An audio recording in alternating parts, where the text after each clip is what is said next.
Why are you cutting into the wall? I bought a new air conditioning unit.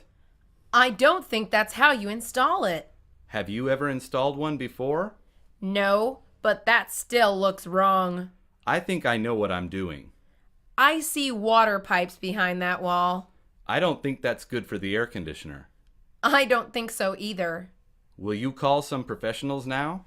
I guess that's the best thing to do. You should have done so from the beginning.